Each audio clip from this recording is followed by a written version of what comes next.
de estrutura de terreiro. Estrutura na visão material, do plano físico. O que a gente precisa? O que um terreiro basicamente precisa para poder ser um terreiro de Umbanda, para poder atender o público, para poder ser o terreiro, a casa espiritual que o filho de santo, o pai de santo, a mãe de santo, toda a comunidade umbandista que integra aquele terreiro quer que seja, né? Ou assim, necessite que seja. Bem, pessoal, a gente sabe que financeiramente não é barato, não é pouco dinheiro, né? A gente precisa de dinheiro e não é barato. É custoso manter uma casa de santo, é custoso manter um terreiro de Umbanda, para que se possa dar atendimento ao público, para que se possa, assim, ser um terreiro agradável para todos. A gente precisa de muitas coisas. A gente precisa de uma estrutura muito grande. Desde das firmezas, a gente precisa de estrutura do congá, a gente precisa de uma estrutura de trunqueira, uma estrutura de todos esses pontos de força, sabe? A gente precisa, tem terreiro que vai precisar de atabaque, dependendo do que o guia espiritual pedir. Enfim, são N necessidades, são N coisas que um terreiro precisa. Mas precisa começar com tudo isso? Não precisa. A gente vai entender isso na terceira aula desse módulo, que eu vou falar sobre algumas coisas de como surgem os terreiros de Umbanda. Aqui a gente vai ver o que é necessário. Para mim, em primeiro lugar, eu quero deixar claro para vocês que o terreiro é uma extensão do meu lar. Eu entendo isso. Se alguém perguntar para mim, o que é o terreiro de Umbanda para você, Christian? É a extensão do meu lar. Então, se no meu lar eu quero me sentir bem, eu quero que as coisas estejam organizadas, eu quero que minha casa seja boa, minha casa mesmo, onde eu moro, a minha morada como pessoa, como ser humano. Então a minha residência, né? Ela tem que ser agradável, ela tem que ser boa, ela tem que ser harmônica, ela tem que ter um axé bacana, ela tem que ter paz, alegria, harmonia, todas essas coisas boas, né? Que nos alimenta de axé, que nos alimenta de força, para que a gente possa continuar o nosso ciclo evolutivo e sobreviver aqui na Terra, né? Fazer a nossa parte aqui na Terra.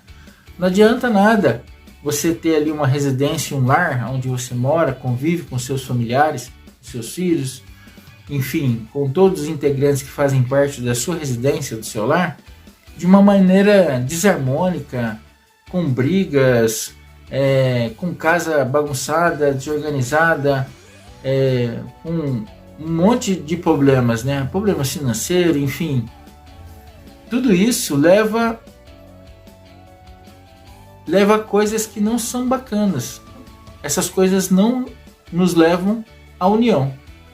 E como eu gosto disso, como eu quero que a minha casa seja arrumada, como eu gosto, na verdade, das coisas certas, eu gosto de tudo organizado, de tudo arrumado, enfim. Há controvérsias em alguns pontos, porque a minha esposa acha que eu sou um pouco bagunceiro. Enfim, ela tá certa. Homem sempre é um pouco mais bagunceiro que mulher, mas não é uma regra, né? Tem homem que é mais organizado do que mulher. Mas eu melhorei muito já na minha vida e hoje eu gosto das coisas arrumadas. Ou pelo menos tento que tudo fique arrumado. Eu tento que tudo fique dentro da normalidade. Eu gosto de uma casa com alegria, com paz. Eu gosto da minha casa que seja o meu ponto de equilíbrio, onde eu vou renovar minhas forças de um dia de trabalho cansativo, de um dia de trabalho que desprendeu muita energia. Eu voltar para casa e poder ter aquele axé, aquela força, aquela energia boa. É isso que a gente quer, não é? O terreiro de Umbanda é a mesma coisa. A gente tem que ter lá no terreiro de Umbanda a extensão do nosso lar. Então a gente tem que começar a mudar primeiro o nosso lar. Aonde a Umbanda começa para você?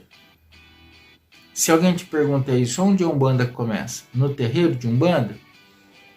Aonde a Umbanda se faz? No terreiro de Umbanda? Aonde a Umbanda se processa todos os seus rituais magísticos e todas as suas mirongas, tudo aquilo que você encontra dentro da Umbanda? Aonde? No terreiro de Umbanda? Bom, então eu vou falar para vocês, para mim, aonde a Umbanda começa. A Umbanda começa aqui dentro. Dentro de cada um dos umbandistas. E se a gente quer uma Umbanda firme, unida, forte, a gente tem que ter isso aqui dentro. E fazer da nossa casa, a nossa família, ser estruturada dessa maneira. Para que reflita dentro do terreiro de Umbanda aquilo que você é. Então, quando um terreiro de Umbanda é desorganizado, quando um terreiro de Umbanda não tem harmonia, não tem união, é porque os umbandistas refletem o que vivem, o que vivenciam. Essa é a minha opinião. Eu não estou dizendo que a opinião ao contrário seja diferente, seja errada, né? É simplesmente diferente, mas não seja errada. Na minha visão, é assim. Eu já vivi muito tempo de Umbanda, né? Eu tenho mais tempo de umbandista do que de outra crença religiosa, né? Vem de uma formação católica, como falei na apresentação, mas eu tenho mais tempo de umbandista do que de outras crenças. E para mim a Umbanda, e eu já passei por assim degraus, né, evolutivos dentro da Umbanda, dentro do umbandista que eu me tornei hoje, e eu já fui um umbandista que pensava diferente. E aí já dei muita cabeçada, já tive que parar em alguns degraus, já tive que dar um passinho para trás em alguns degraus para poder evoluir de novo. E é assim que a gente é, não é porque eu sou pai de santo hoje que eu não erro, não, eu sou ser humano antes de ser pai de santo. Eu erro, eu tenho os meus erros, mas a gente vai crescendo com a experiência agregada ao longo da vida. Então a gente precisa isso. Para mim, eu acredito que a gente tem que estruturar a Umbanda aqui dentro primeiro, estruturar aquilo que você quer que a Umbanda seja, para que o terreiro que você frequente seja harmônico, para que o terreiro que você faça seja harmônico. E quanto isso, numa estrutura material, a gente precisa de utensílios, né, como eu estava falando. E a gente vai precisar de cadeiras para os consulentes sentar, a gente vai precisar de um espaço para a consulência, de um espaço para o abaçar, que a gente vai ver ainda nesse módulo, o que são esses dois lugares dentro do terreiro. A gente precisa das imagens, se o terreiro vai ser estruturado com imagens de santo católico, ou se vai ser estruturado com imagens de santos, de orixás na raiz, né? Orixás africanos. Enfim, se vai ser com otás, com itás. Otás são pedras, né? Em Urubá, e Itá é pedra em Tupi e Guarani. Então, pode ser feita uma relação dos orixás com as pedras, em vez de usar a imagem, um custo mais barato. Mas tudo isso demanda um custo. E aí não para por aí, né? A gente tem um custo constante, que é a energia, que é a água, que é a limpeza do terreiro, que são os produtos de limpeza, que são os produtos de higiene. A gente precisa ter papel higiênico nos banheiros, precisa ter banheiros. A gente precisa ter uma estrutura organizada, a gente precisa ter copo plástico para assistência tomar água, para os médiuns tomarem água. Enfim, várias coisas. A gente precisa das ervas, dos defumadores, a gente precisa das velas.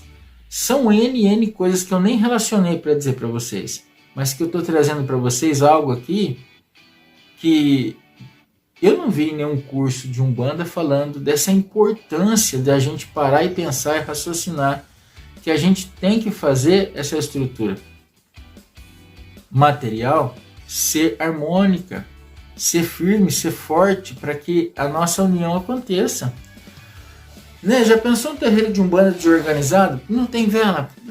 Aí começa a ter briga. Não, porque quem é responsável por comprar vela não está comprando, porque então não tem. É só 5, 6 que paga, que ajuda. Ninguém está pagando, o aluguel vai atrasar o mês que vem. E aí como é que a gente vai fazer? A gente vai perder a casa, não vai ter mais terreiro. Você já pensou tudo isso acontecendo? Aí reunião de assembleia, reunião de diretoria, se reúne, fala. Isso quando é estruturado ao nível de ter uma assembleia, ao nível de ter uma diretoria formada, que é importante ter, e tudo isso é caro, demanda custo. Aí tem aluguel, tem todas as velas que eu falei, todas essas coisas, né? Pemba, enfim, tudo que você vai lembrando aí, que tem pólvora para fazer fundanga. N coisas. E tem a nossa roupa, que aí é custo pessoal nosso, mas a gente também tem que pensar e tem que estar sempre ali branquinho, bonitinho, limpinho. Então, individualmente a gente tem o nosso custo pessoal e a gente tem que pensar também no custo coletivo, para que todos se ajudem e formem-se então essa união, essa egrégora forte e positiva. E a gente tem que pensar nisso, os terreiros de Umbanda tem que se discutirem mais nisso. Tem que montar terreiro de Umbanda com a cabeça firme para que realmente monte e daqui 2, 3 meses não pare, porque senão acaba parando se não tiver uma estrutura legal. E é esse tipo de coisa que eu falo para você. E a gente não precisa ser só médium para colaborar, porque veja bem, eu sou um bandista, né? Então hoje eu sou pai de santo, mas vamos dizer que eu não fosse pai de santo, que eu só fosse um bandista. Mas quem é um bandista? O médium é um bandista? Não, o médium é um bandista.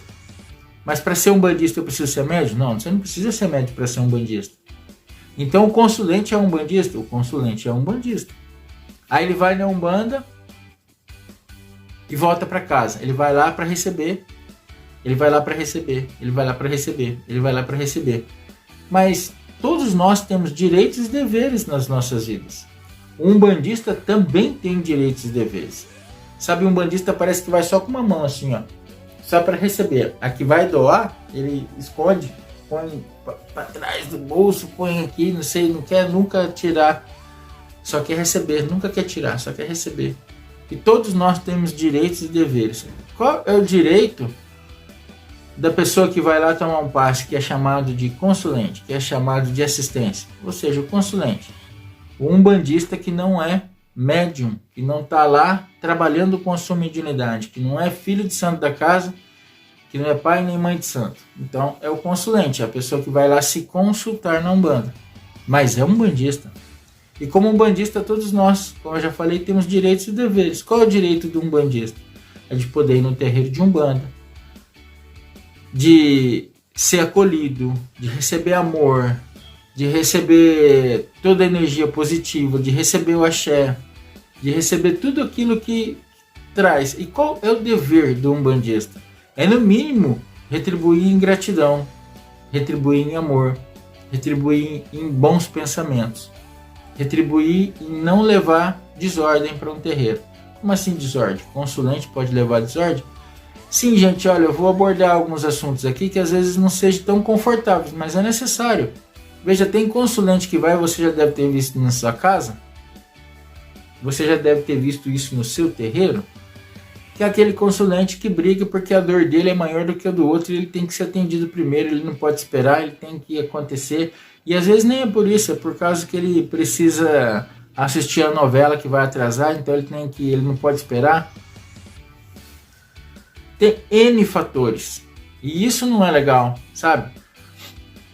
Vai lá e não ajuda nem com o coração aberto para poder receber a sua bênção. Então, para que está indo para o terreiro de Umbanda? Né? Nós já falamos em preceitos, na aula de preceitos, que a gente tem que aproveitar um momento de silêncio de quando a gente entra dentro de um terreiro, de refletir o porquê que realmente eu estou ali. Então, hoje aqui eu coloco para você, se você tem essa prática de ir para o terreiro de Umbanda e querer sempre ser o primeiro a ser atendido porque a sua dor é maior, porque você tem um problema maior, porque você é prioridade, porque você conhece o pai de santo, porque você conhece a mãe de santo, porque você é amiga do fulano que é o médium braço direito do Pai de Santo. Para! A Umbanda não é teu lugar. Deu para entender? Não é assim o processo a Umbanda. A Umbanda não é um balcão de milagres e nem tá lá para ficar fazendo favor para ninguém. A Umbanda, ela é uma instituição religiosa que atende todos indistintamente. Deu para entender? Atende todos indistintamente. Então, se você é consulente, o mínimo, o seu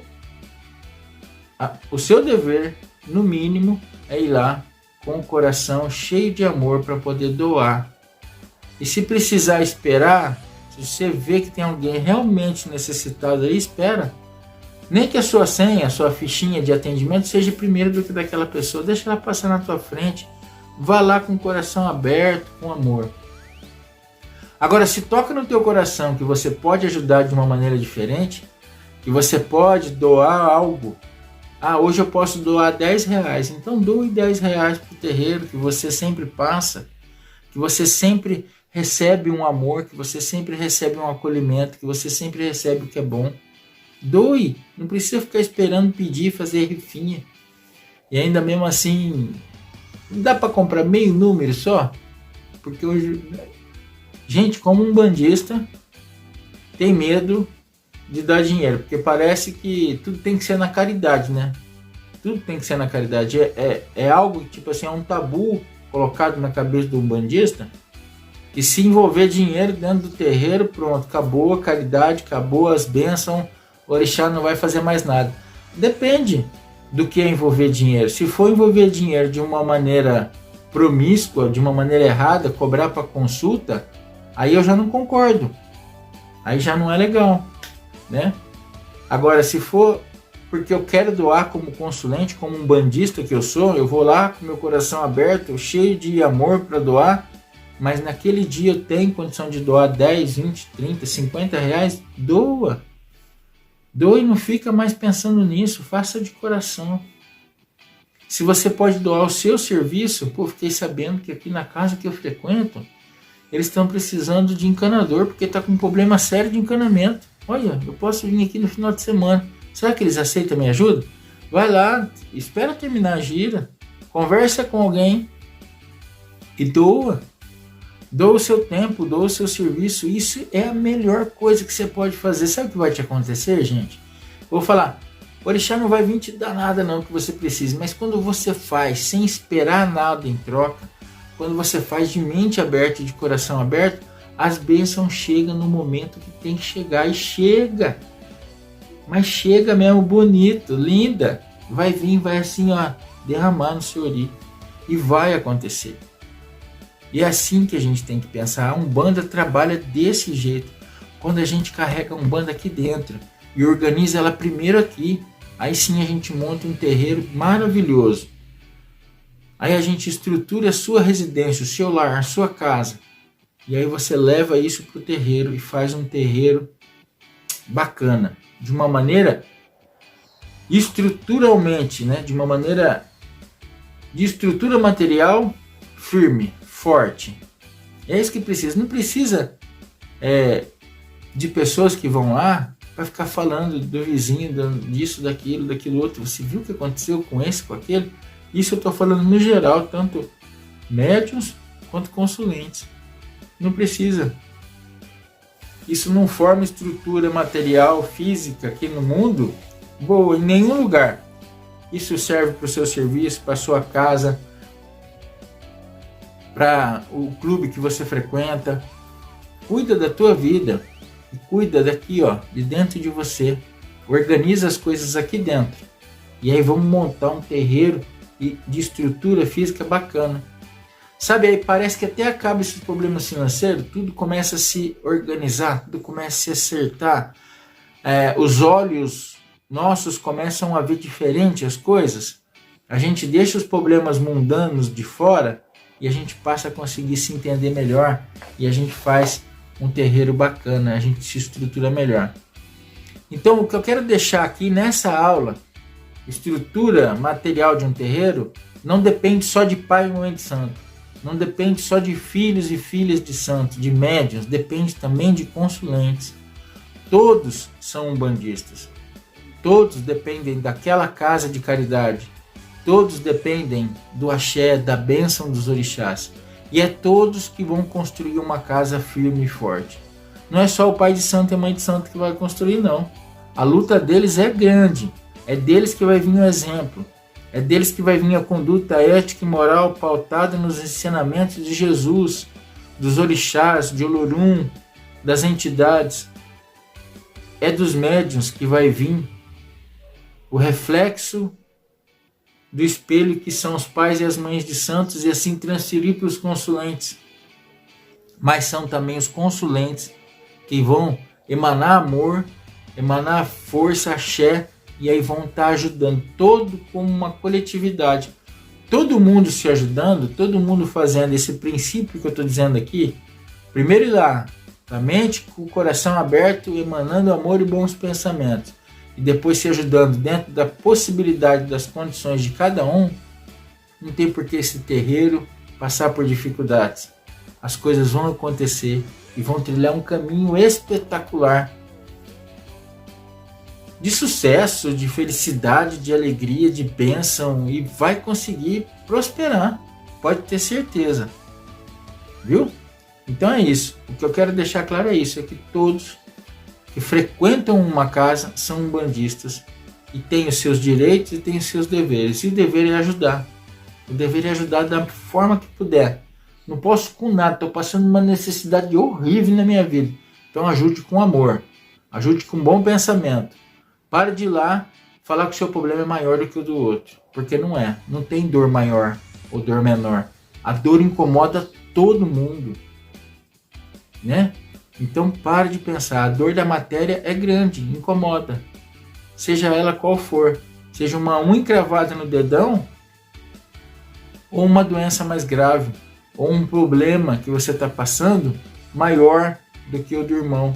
Mas é sua dor, então não queira comparar ela com a do outro.